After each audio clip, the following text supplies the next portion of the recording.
Hello everybody and welcome back. This video, like many reviews, starts with a box.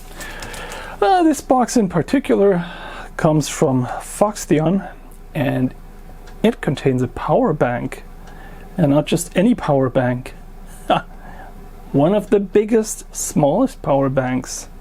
Let's have a look inside.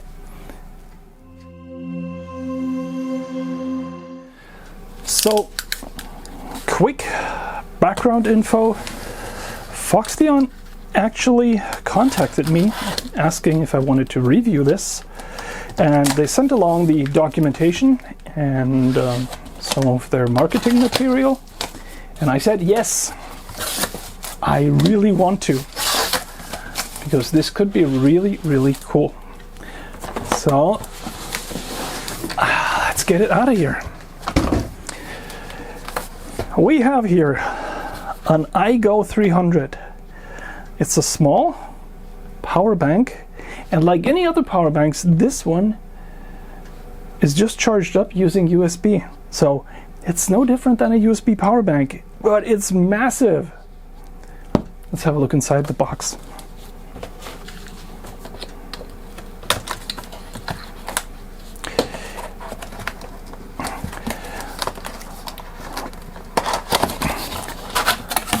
The box looks really nice, and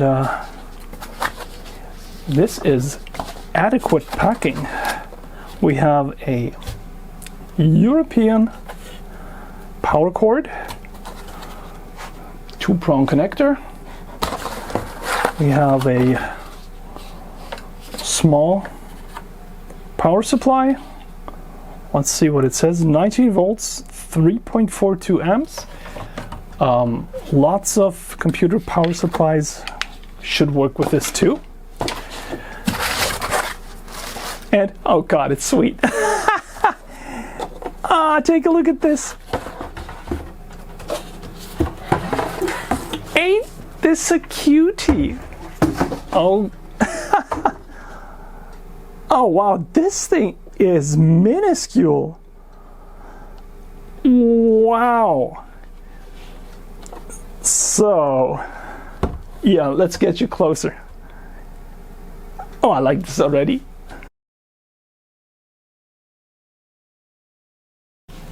All right, let's go over this really quickly. This thing is absolutely gorgeous. I mean, it looks amazing. I think this is aluminium. The handle feels really sturdy. This is brushed aluminium or steel. Wow, this thing is cool. There's a small fan in the back. We've got pretty good documentation on the bottom. Yeah, it's got a European rep, so it's got a proper importer. They thought of everything. This thing is so sweet. So let's go over the ports. We have a 12-volt output, car jack. We have two 220-volt outlets, and they're pretty much standard outlets. They're not reduced in size or anything. We have an input, 10 volts to 24 volts, 10 volts to 25 volts input / MPPT. So you can use a solar cell to charge this. We have a 12-volt output. We have one power delivery output with 65 watts out or 60 watts in, meaning you could actually charge this through USB-C. We have one USB-C output for 15 volts, one USB-A output for 15 watts, I'm sorry about that, it's 15 watts for the USB-C, and 15 watts for the USB-A. And we have a quick charge 3.0 USB-A output. Wow. I mean, that is not exceptionally an exceptionally large number of outputs, but they're covering the basics. And we have a nice display foil here and a small display. So let's see if it comes on. Oh yeah, it does. Nice little display. So we get the output watts, we get remaining percentage, and we get the remaining hours. That's cool. And I believe we have a light here. Yeah, it's not exceptionally bright, but it's what you need. I mean, I really like this. The 220 volts, I'm gonna have to check the documentation how much wattage we can take from there. We can just check this. AC output 220 to 240 volts, 300 watts rated. We have normal charging and discharging temperatures. I mean, this thing, it's nice. It's covering the bases, and it's so small. This is really amazing. And this has 296 watt hours lithium ion batteries inside. Okay, so let's test it. Like in my other videos, I'm going to give you the test results first, and then I'm going to add the rest of the video, because I know that, like me, some of you are very impatient and you want the results first, and I think that's fair. So let's charge this thing up and let's find out how much we can get out of each and every one of these plugs.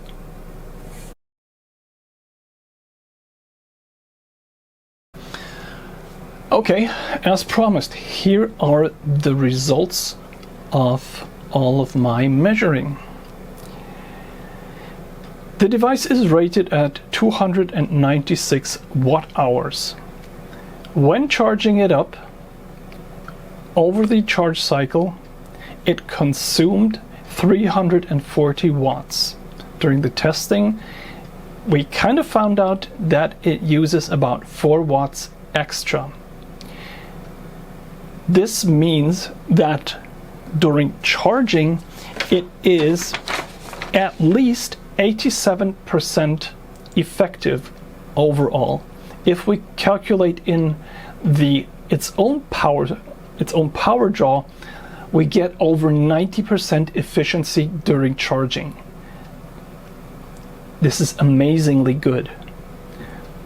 Then during discharging, and oh yeah, it didn't matter how I charged it. It performed the same always, either by charging it through the power adapter that came with the device, charging it over USB-C, or charging it over solar. Performance was always exactly the same. Furthermore, this is the only device that I've seen up till now that is capable of charging with a phone charger, given that it's a power delivery capable charger. Discharging it. Discharging over AC at 75 watts continuous. We were able to take out 277 watt hours. That is 93% efficient. That is even more of amazement on my side. Discharging it over USB-C with a laptop consuming around 50 watts, up and down a little bit, we got a discharge efficiency of 92%, and it delivered 271 watt hours. Like I said, this is amazing, and I've never had it that the AC output and the power delivery output were so close together. Now, in all other occurrences where I did tests, never have I seen such a consistent result. Now, I would not recommend using the AC and the DC outputs at the same time if you're using the DC output to charge something valuable, because interference from the AC will make it to the DC output. But that is also consistent with all other devices that I've tested so far. The sine is fine, and everything else is fine too, discharging the built-in battery. The fan will kick on, but the device never gets warm at all. Now, one thing that this device can do that no other device in the same wattage class that I've had so far can do is it was able to power a diesel heater. It was able to turn it on, to get it running, and when the diesel heater was running, it was reporting a runtime of between 9 and 10 hours. So this is the only device that I've had so far that is able not only to supply you with power for your phone, but this thing can run a diesel heater and keep your home warm for 8 hours to 10 hours. That is also pretty amazing. Then there is nothing really more to this device. It is the smallest, lightest device there is. It is really cute. I mean, it looks good. I was not able to find anything wrong with it. The only thing, and that's a nitpick, is that it doesn't come with a solar input cable, and I had to, well, build something up myself. But that's it. This thing is downright amazing. It is so small. It checks all the boxes. It is super efficient, and it will even work with the simplest of chargers. So you can basically take this to a hotel room, and if you only have one super low power plug, you can still charge this up. It is super. It is super amazing. I do not mind that it takes 5.5 hours for it to charge up. These are LiPo batteries, and LiPo batteries, well, you want to take care of them. You want to be nice to them, because if you're not, they're an accident waiting to happen. And I fully agree with charging this thing up slowly, and I fully agree with the limits of the device, because no matter what you do, they're always trying to stay within the safe zone of the batteries that are in here. So those are the results of my test. This thing is really good. This is really, really good. Following this, there will be the entire footage of me testing it, doing all of the tests. You can follow on. I tried to do a really thorough job, and it took quite a long time because, well, charging and discharging it takes quite long. But I think this device is really worth it. And the way it is, being so small, so contained, being so efficient and not getting warm at all. I mean, you wouldn't know this thing just came out of a box. It doesn't even have that peculiar smell of every technology thing you get from China. This thing just seems very, very professional, and I have to say, kudos to the Foxtheon iGo300. First time that I found a device where I can really find nothing wrong with it, and I mean that there's no solar cable with it. That's a nitpick. So enjoy the rest of the video, but here are your results. This thing is amazing, and I would really recommend it.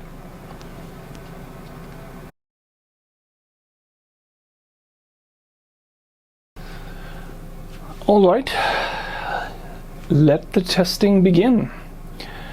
For a start, I am going to just charge this thing up until it's full.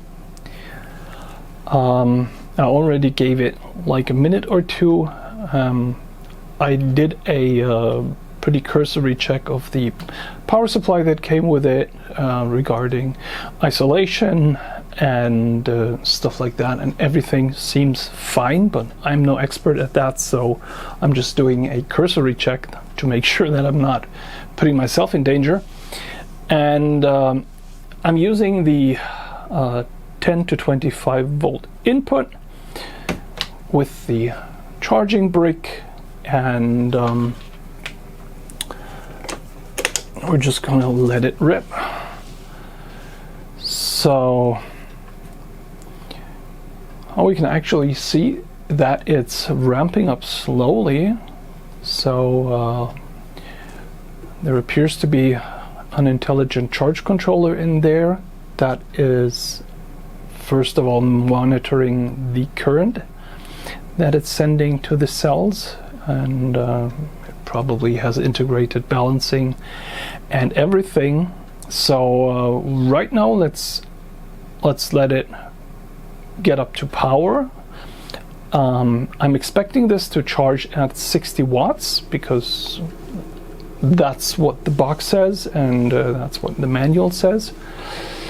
And we can then see if the 60 watts are held, or if at some point in the charge cycle it starts ramping down, which I would expect because these are lithium-ion batteries and they have a constant charge, constant voltage charge cycle, and I would expect this to charge till about, I don't know, 75 to 80%, and then the input wattage will probably drop.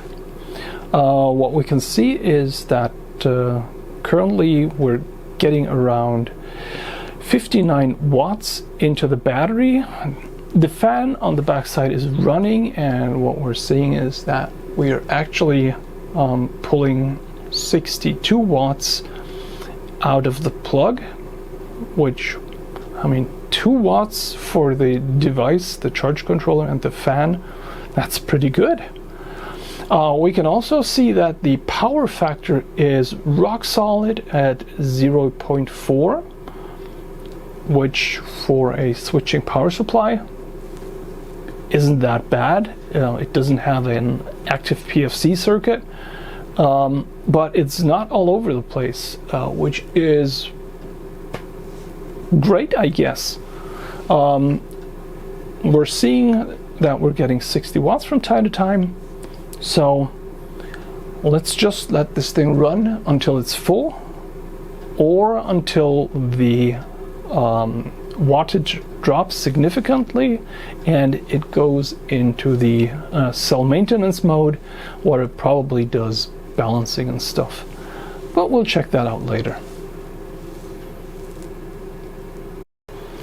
Okay, we're at 3 minutes remaining, 99% charged. We are still taking the full 60 watts, so the charging cycle does not drop in wattage, and I wasn't really expecting that, but yeah, that's the way it is. While I was watching it charge, I read the manual, and the manual is actually full of details that I, for one, appreciate. Like for example, the fact that they're charging at 0.2 C. They're telling you that you're supposed to charge it up to at least 80% before putting it in storage, and that the built-in battery management has a storage mode, and it will do maintenance on the battery if it detects that it's being stored. If you take it out of storage, you're supposed to discharge it first, then charge it to make sure that you don't have any high transients in the battery. All of that stuff makes a lot of sense. It also tells you a lot of stuff about the different power levels. It tells you that you're not supposed to get it wet. Well, basic things. And I really appreciate that. Apart from that, nothing has really changed. We're still at the same power factor. We still have the same overhead for charging. I think the fan has gotten a little bit louder, but the device itself is perfectly cold. There's no warming whatsoever. And yeah, even the power brick is relatively cold. So this charge cycle is super uneventful. And I think that's a nice thing. So this thing is actually charging like a pro. Very nice, very, very nice. And I'm slightly, well, curious. Once we hit 100% and the input wattage goes to 0, will it really go to 0? Or is the built-in battery management going to start balancing the batteries? Maybe. And it will still draw some power while being at 100%. Could be. I think we'll see. It should be there any second now.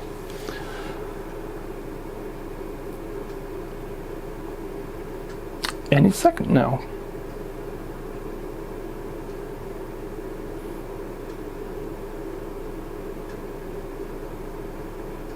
Any second now.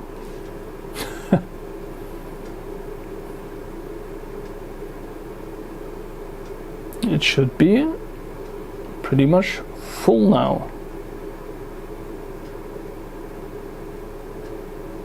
But still taking the full 60 watts. Yeah, it's just chugging along.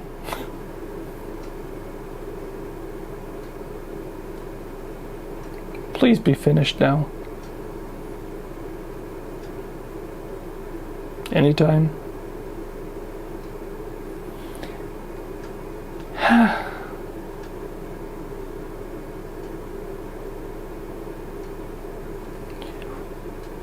Well,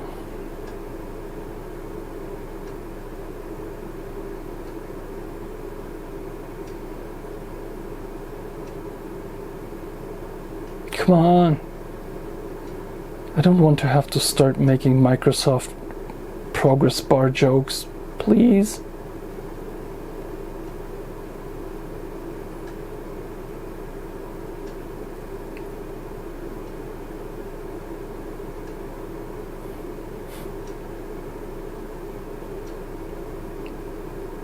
Well, it seems that the last minute is slightly longer than the ones before that.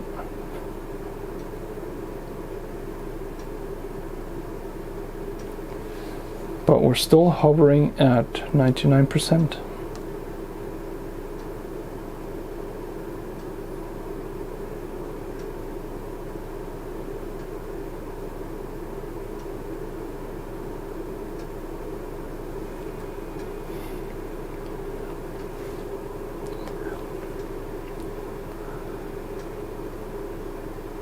Well,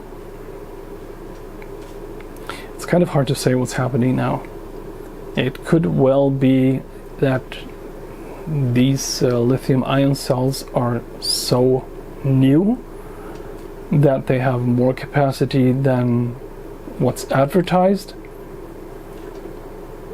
which at least to me, happens a lot of times. They have like 5 to 10% more.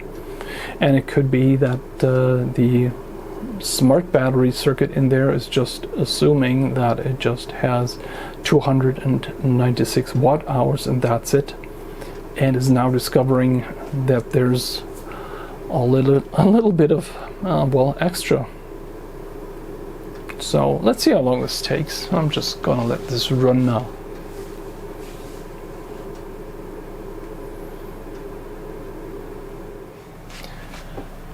Right, so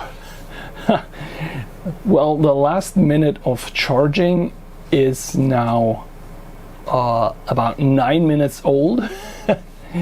But we're finally getting to the point where the wattage that is charged into the batteries is finally dropping.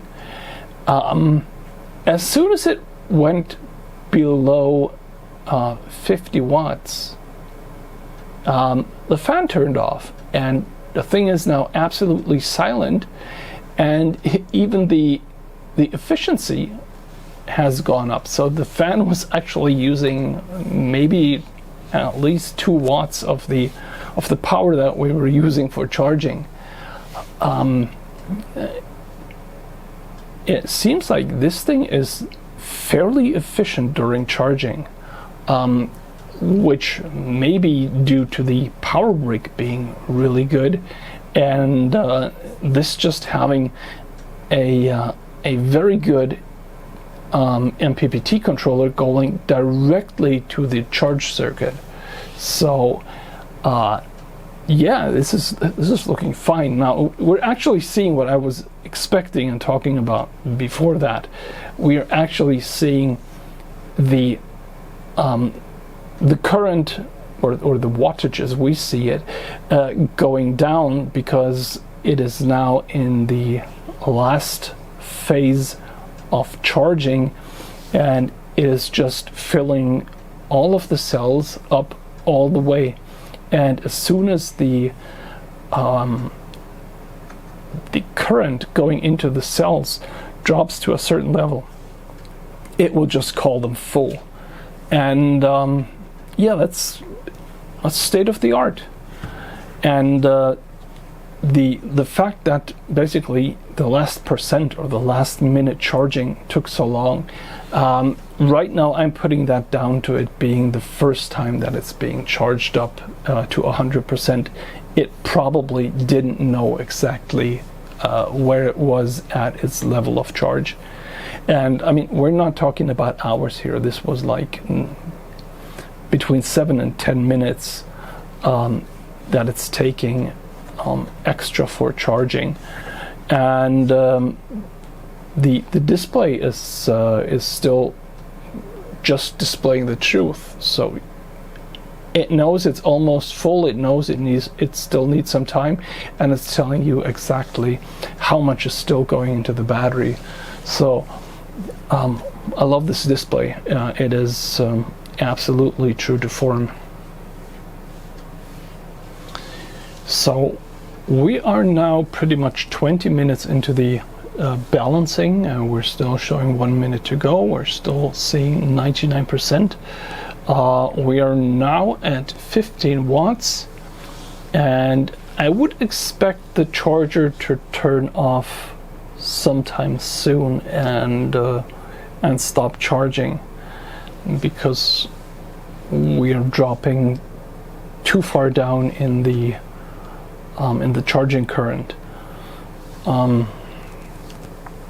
But that is just my personal expectation. I don't know if it's really going to happen like that, but I would expect it to stop charging when it falls below 15 watts. Let's see.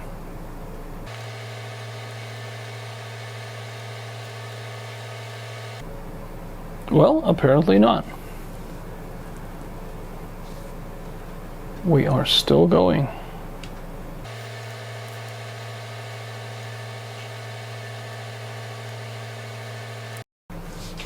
Well, I could have just let the camera run, so it actually stopped at 9 watts. So as soon as it went below 10, it turned off. Well, it's telling us the battery is 100% charged. We have 99 hours projected of use at 0 watts, and now it turned itself off. Interesting side note, it is still pulling 17 watts, so I'm pretty sure that it's still doing the balancing on the battery, which is okay, I think. It's not optimal because it doesn't really tell you that it's doing it, and the power brick does not have a light to tell you that it's still in use. But I think we can conclude that the battery is fully charged now.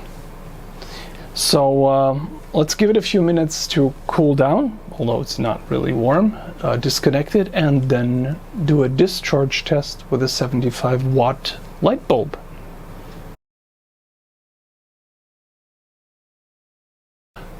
Alright, here is the test setup for the 220 volt discharge test. I have one light bulb with 75 watts here. I verified that this is pretty much exactly 75 watts, so the power meter and the device itself should report 75 watts of load. Maybe this reports even more because it's telling us what it's pulling from the battery, so we would actually see any inefficiency. That would be interesting, but I don't know yet. So let's turn the AC on. Hold it for 3 seconds. Okay, the light bulb has come on. We can see that we have 230 volts. Now that's slightly, well, it's between 220 and 240. And we are pulling exactly 75 watts at a power factor of 1.0 because it is a resistive load. The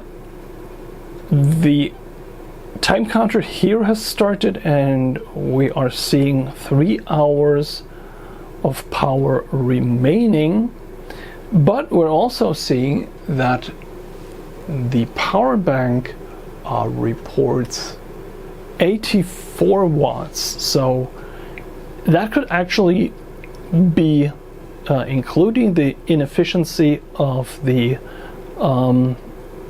voltage of the inverter, which is also doing the voltage increase to 230 volts. So this all seems fine to me.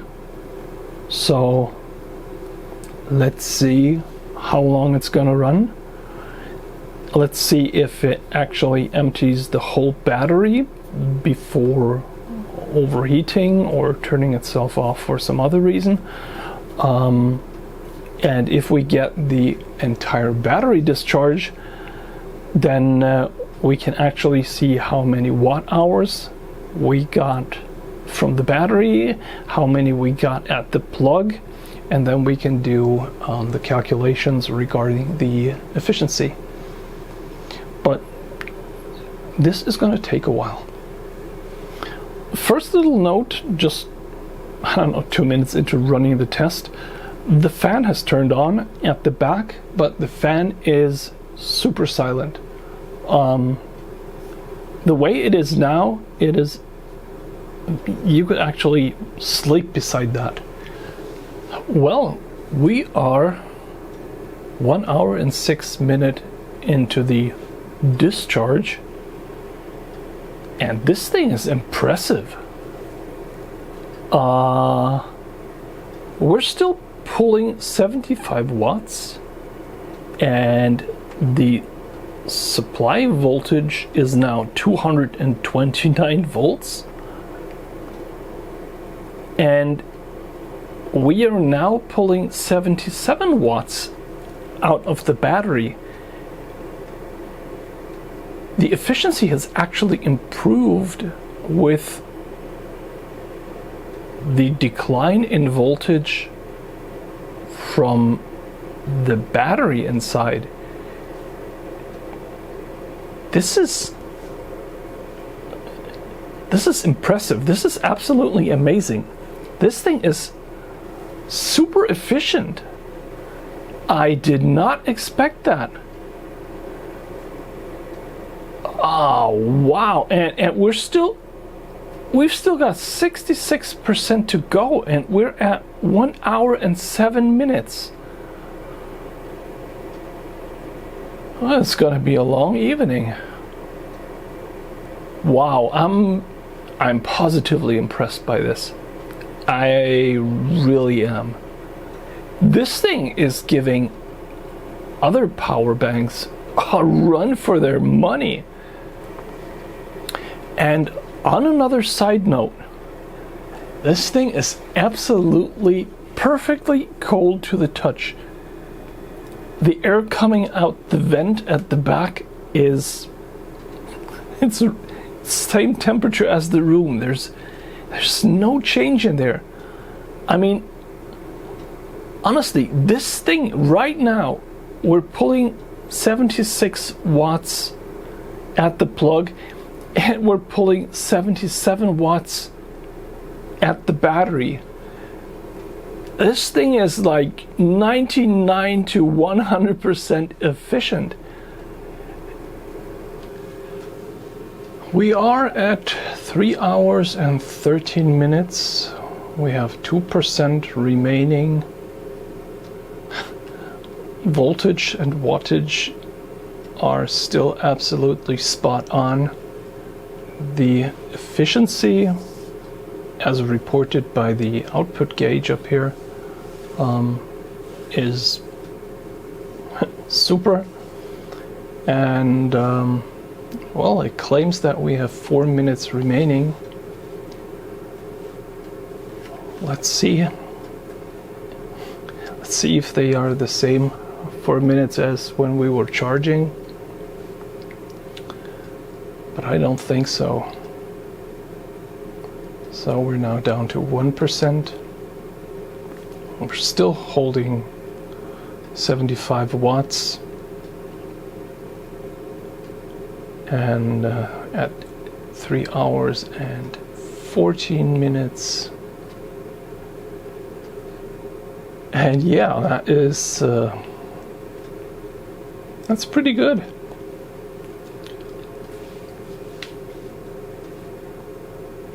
So I wonder what's going to happen, if it's just going to turn off the AC output and leave the display running for a couple of seconds, or if it's going to go completely off. We'll see.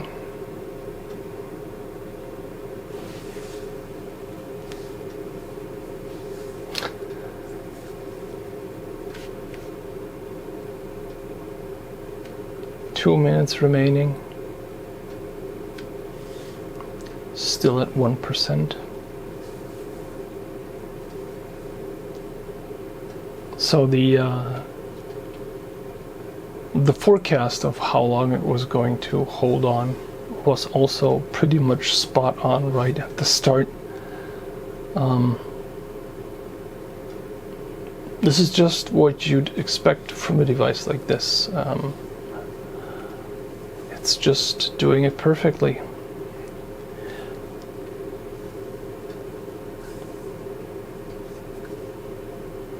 So we should be coming up on 1 minute pretty soon. And it seems like the voltage is finally dropping a little bit. So we're now down to 226 volts, down 4 volts from the previously rock solid 230 volts, still holding 50 hertz.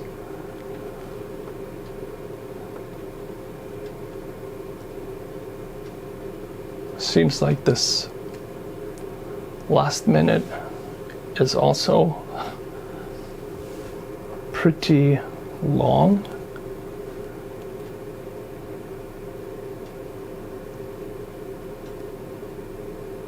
The wattage is dropping now. We're down to 73 watts, but that's still perfectly fine.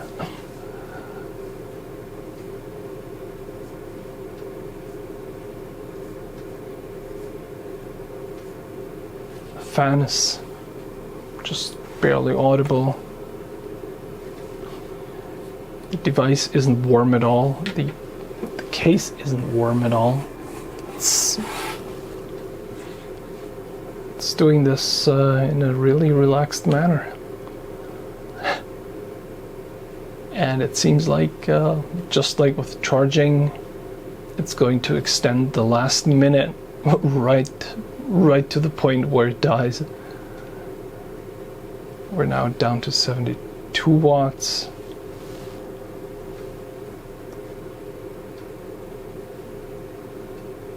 So the batteries are struggling now. 71 watts.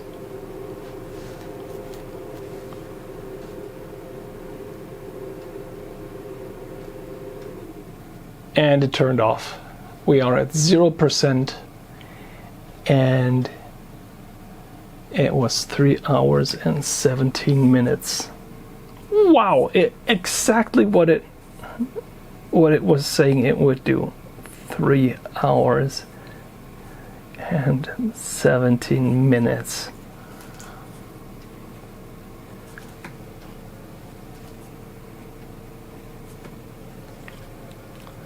And it's off. I'm going to leave it off until tomorrow. Tomorrow I'm going to start the recharge cycle using the power brick, and then we can compare the amount of energy we got out to the amount of energy that we need to put back in, and we can calculate an overall efficiency using 220 volt charging. I'm looking forward to that. That should give us some really interesting results.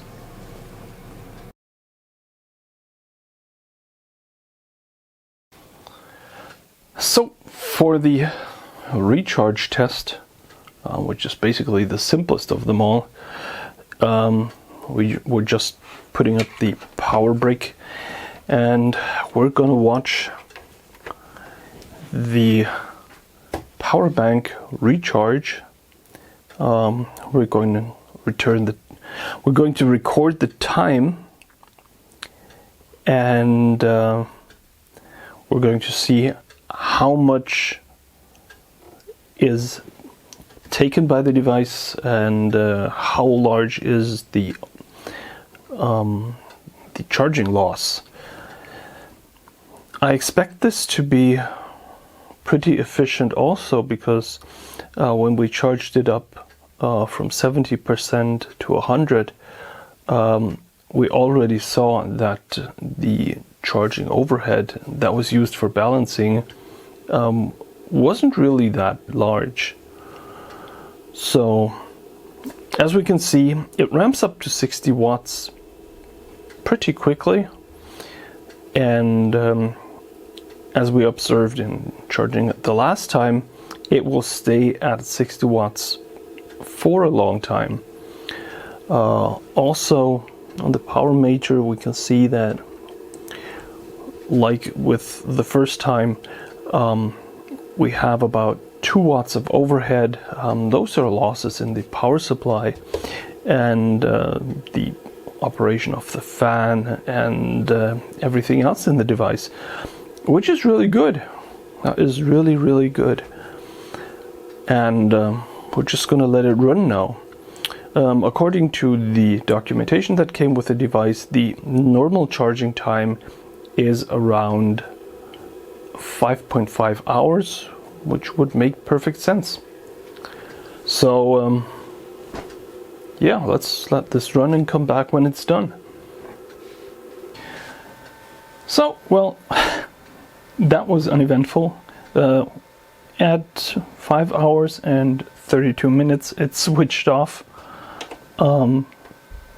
It had consumed 330 watt hours according to the meter. It never exceeded 62 watts during charging. The fan was on, but basically inaudible. Yeah, it just did exactly what the manual said it would. But we saw that on the first charge. That was to be expected. So all's well here.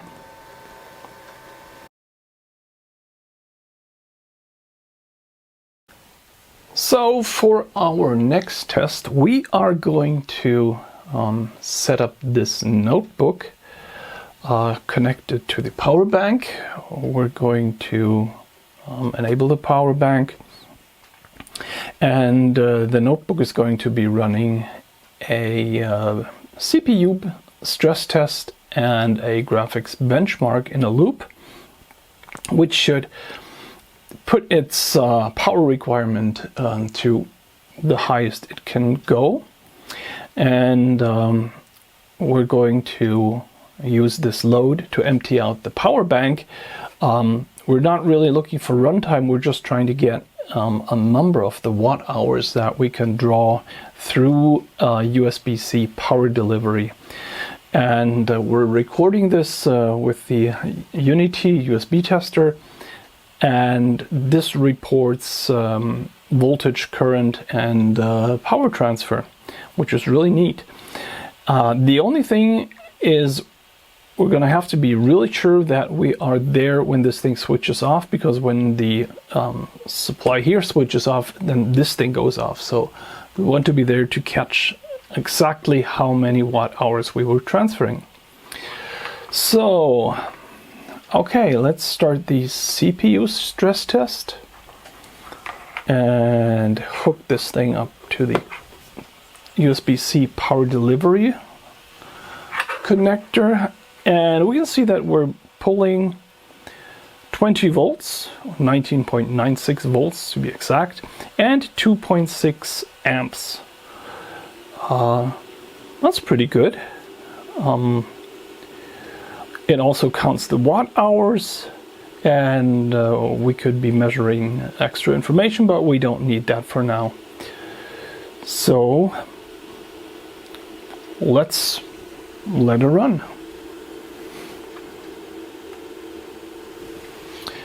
Usually I don't like to use the Mi, I think it's the Mi Book Pro.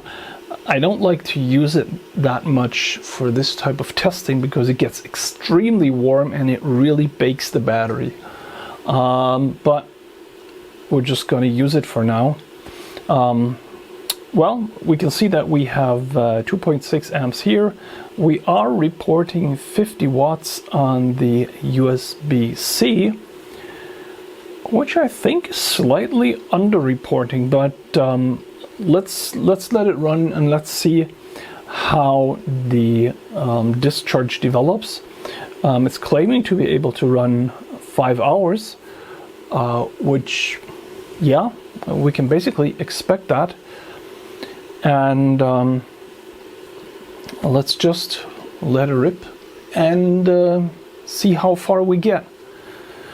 Also, this is going to take a long time too.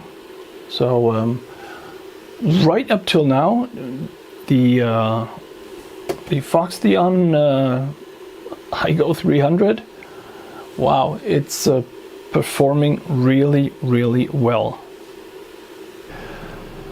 Okay, we are at 5 hours and 56 minutes. The GPU of my laptop has been cooking at 67 degrees for that time. We are now at 1% with 6 minutes remaining.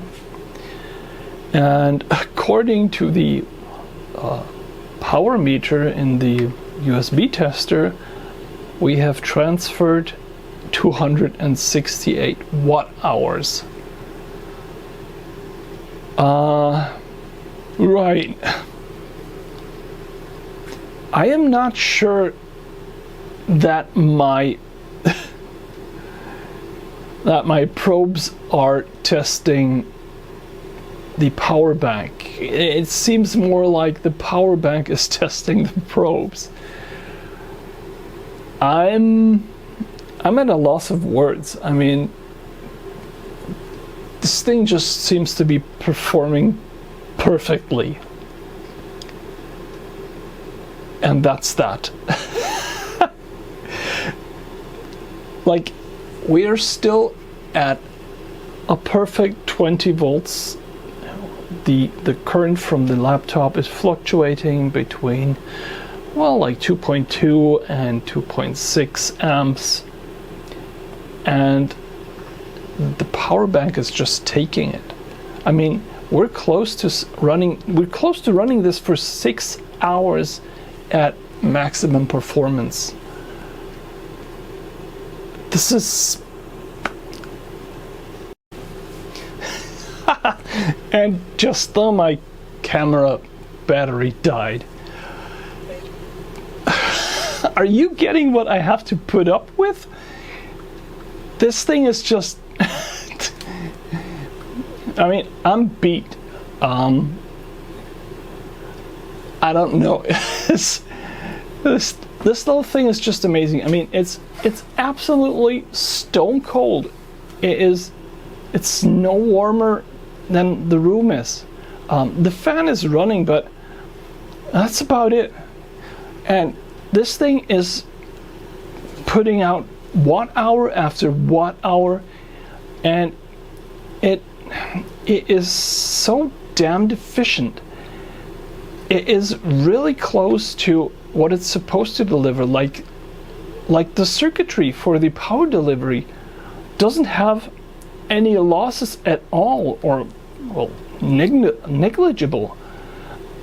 This is just, I've never heard of the brand Foxtheon before, and now they come along and bring this device, and it's amazing. So we're on the last minute that it's supposed to run. We're on 271 watt hours, and now it's off. So let's write that down. 271 watt hours, 6 hours and 2 minutes.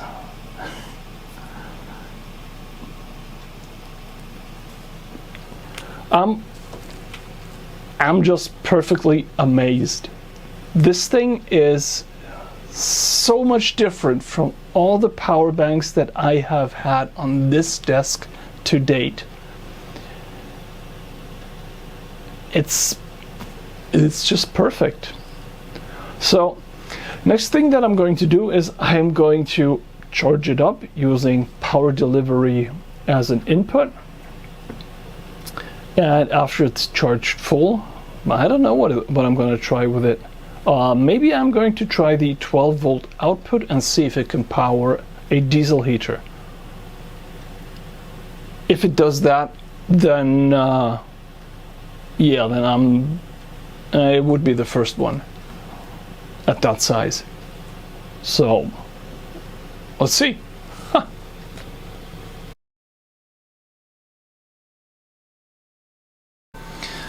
And here we are, almost done charging over USB-C. I've used my Lenovo power brick for this because I know it's pretty efficient, and I've seen the charge go up to 60 watts, hold 60 watts. Absolutely perfect, absolutely the way it was before. We are also at 5 hours and 38 minutes. It's been sitting at 1 minute for some time now. The input current is slowly winding down, and it's going to be full in a couple of minutes. And so charging over USB-C with power delivery works perfectly. There's nothing more to say about this. It just works perfect.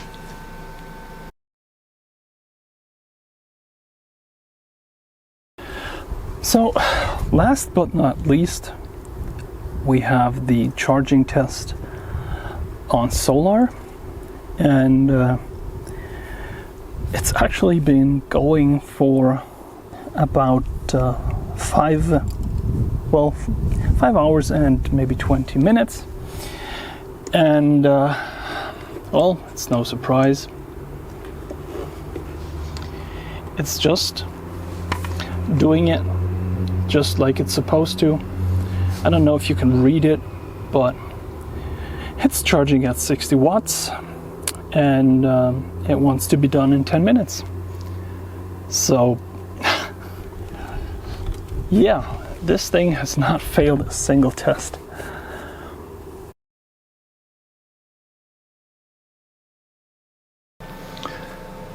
Okay, so basically up till now, the little iGo300 has bravely run through every test. Let's try something difficult. Let's see if we can power a diesel heater. So this is my H-calorie 5 kilowatt all-in-one diesel heater, and let's see if this thing can run it. And I would suppose if it can run it, it will run it for several hours. And I'm not going to try that out. I'm just going to see if it manages to turn it on, because that is where all the other power banks so far have failed. But I have great confidence in this little thing. Just to tell you, the 12-volt output is directly connected, or through a set of fuses and separators, connected to the LiPo battery, and the LiPo battery is a 14.8 volt battery, so the 12-volt output can be up to 16.8 volts. I don't know how the diesel heater is going to take that, but let's just try it out and see what happens. I'm not even sure that the diesel heater is going to turn on, because right now in my work area basement, which is basically the coldest place in this house, it's already 24 degrees Celsius. So let's see how far we get with this test. Okay, so this setup is only slightly sketchy, but it's the only way that I can get the diesel heater connected to my exhaust system from the workshop, and there's a heat scrubber installed and everything, so it's safe. Also, I will be powering the diesel heater directly through the 12-volt car adapter that came with the diesel heater, and yeah, let's just give it a go. So, connecting the power bank to the diesel heater, turning on DC. So the diesel heater came on, and it appears to be happy. We're not pulling any significant current. I would expect to see the current go up to about 8 amps or so, which would be, well, around 120 watts maybe. So let's turn it on and see what happens. Yeah.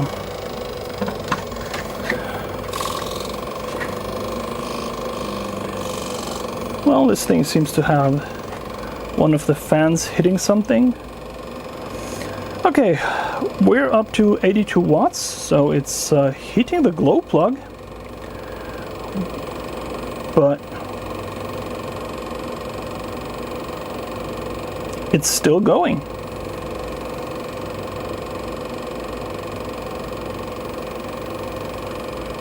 Still going strong. We're at 103 watts at the power bank, 120 watts. So we're getting the glow plug fired up. And at some point we should be hearing the pump kicking on. I wonder where that fan is hitting.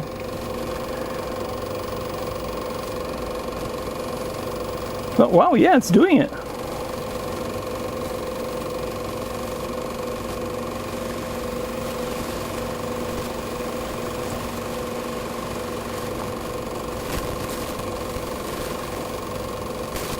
The fuel pump is starting to tick away. We're still getting enough power to heat the glow plug. Incredible, it's doing it.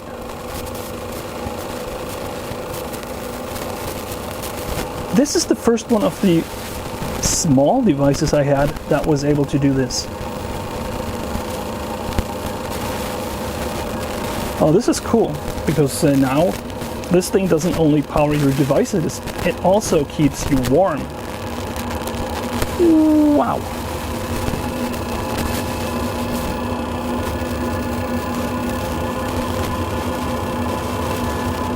And the fan's coming on, and we have ignition. Whoa, this is amazing.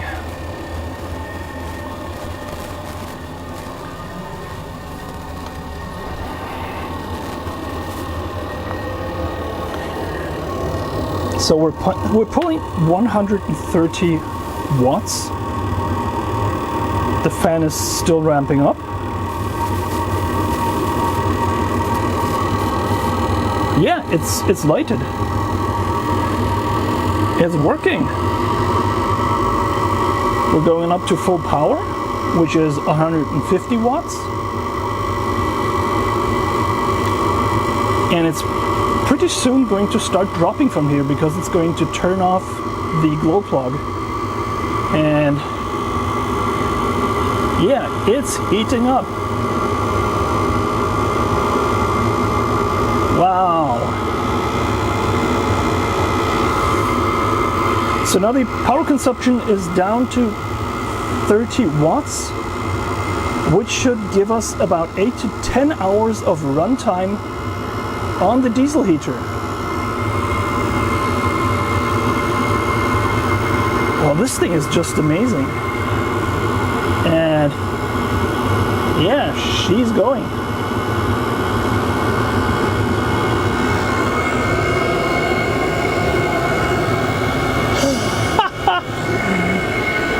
Wow.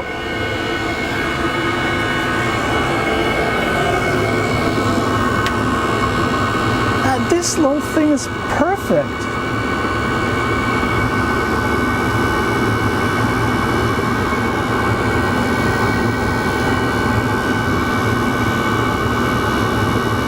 Wow. I really like it.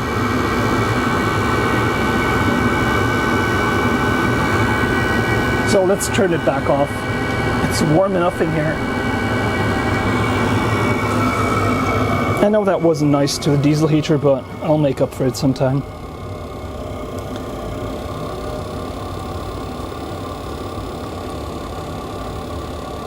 Yeah, that was quite a successful test.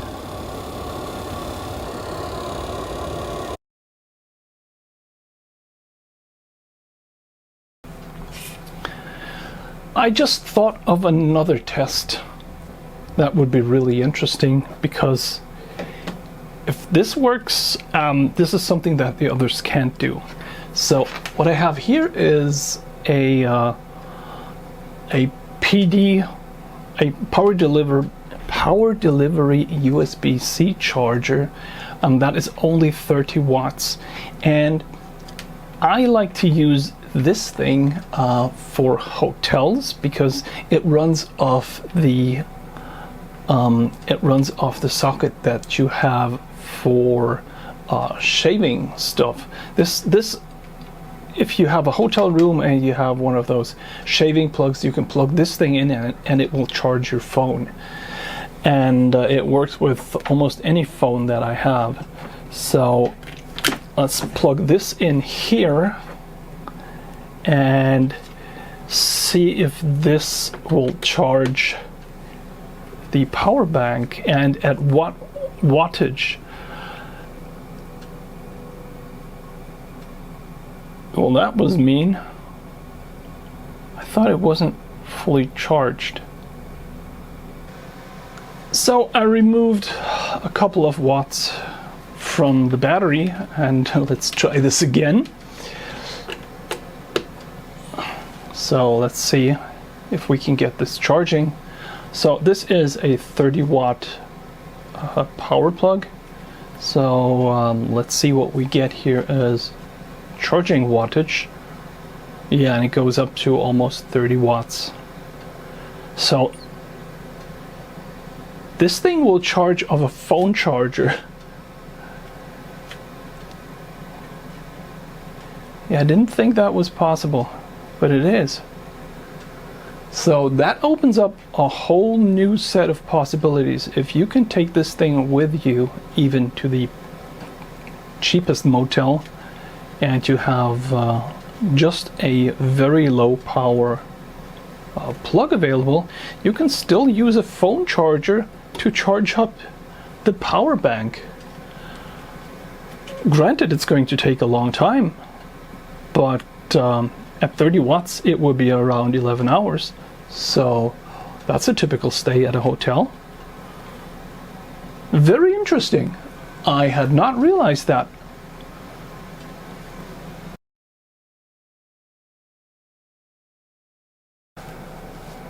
So, last but not least, here's one of the safety tests to test if it is safe to, well, use a phone or iPad or something on USB-A or USB-C while using power equipment on the AC plug.